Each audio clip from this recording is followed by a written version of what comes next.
महाराष्ट्राचा स्वाभिमान शरद पवार साहेब नावाचं वादळ महाराष्ट्रभर घोंघाट कहते हैं और तूफानों से जो टकराता है उसे शरद पवार कहते हैं, शरद पवार कहते हैं।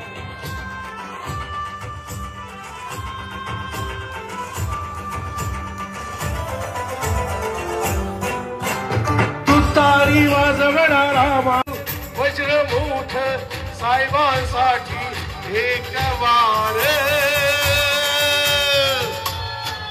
फलटणच्या सगळ्यांनी वज्रमुठ दाखवा जरा, सगळ्यांसाठी वज्रमुठ। महाराष्ट्राचा बुलंद आवाज, महाराष्ट्राचा बुलंद आवाज।